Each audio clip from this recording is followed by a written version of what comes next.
এরপর আপনার বউ যে বাজারে লিস্ট দিছে এটা মনে হইতেছে 1 মাসের বাজারে একদিনই খেলবো।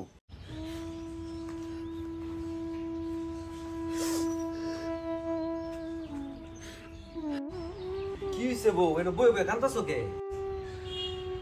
তুমি দুপুরে আমাকে কি এসএমএস দিছো? তুমি আমার তালাক দিয়েছো? আরে এই কথা আমার তো তোমারে কইবারই মনে নাই। আমার তো ছিনতাইকারী মোবাইলটা নিছে গা।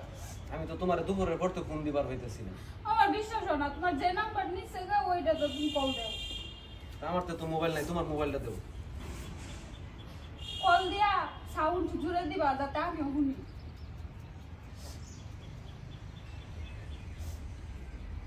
হ্যালো, আসসালামু আলাইকুম। হ্যাঁ হ্যালো, কে? হ্যালো, আপনি কে? আমার এই যে মোবাইলটা কি হারাইছে না ছিনতাইকারী নিছে? আমি তো কইর হইতেছি না। আরে ভাই, আপনার মোবাইল হারাইছে না, আমি হইলাম গা একটা পকেট মার ছিনতাইকারী। আপনার পকেট থেকে সুন্দর করে আমি মোবাইলটা মাইরা দিছি, বুঝছেন? ভাই মোবাইল নিছুনি এখন আবার আমার সংসারটা আপনি বাংবার লাগছুন।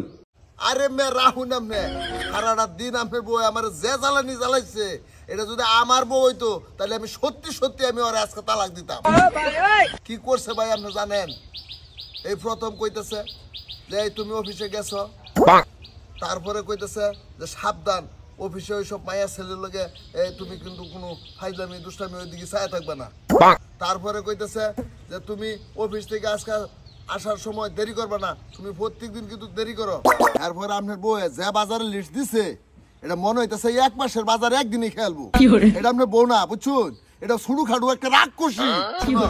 আসার সময় তুমি ঝিঙ্গা, পটল, আলু, লাউ, কুমড়া, শশা, আর শুনো তুমি এই 5 আলি ডিম আনবা, 5 কেজি 5 লিটার সয়াবিন তেল আনবা। তারপরে কইতেছে 5 কেজি গরুর গোশত, 3টা মুরগি, 1টা ইলিশ মাছ।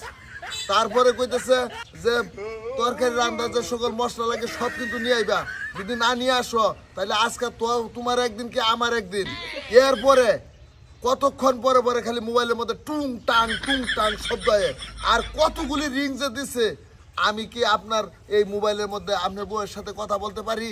হ্যাঁ, আমার কথা বুঝা লইতো না। পরে শেষে রাগের ঠেলা আমি মেসেজ দিছি তোরে আমি তালাক দিলাম। হ ভাই, এইবার কইরাই 7 বছর ধরে সংসার করতেছি ভাই। ও আমার মোবাইলটা কি ফেরত দিন দেবো? ফেরত দিতাম না মানে? আরে ভাই, আপনি যে বউ লয়ে সংসার করতেছেন এটা বউ না, এটা একটা রাক্ষস। হ্যাঁ, আমি যদি এই মোবাইল আপনার ফেরত না দেই তাহলে সত্যি সত্যি আপনার সংসার ভেঙে যাইব। শুনুন ভাই, আমি তো আপনার সাথে সাক্ষাৎ করতাম না, আপনারা আমি পরিচয় দিতাম না।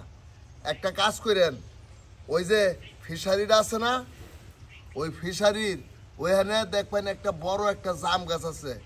ওই জাম গাছের ডান পাশে একটা জায়গার মধ্যে আমি মোবাইলটা রাইখা দিব। আপনি ওইখান থেকে মোবাইলটা নিয়ে যায়েন, আর আপনার সংসার ঠিক রাখেন ভাই। আমি মাপ চাইলাম এইরকম বউলিয়া যাতে আল্লাহ যাতে কেউ সংসার না করায়।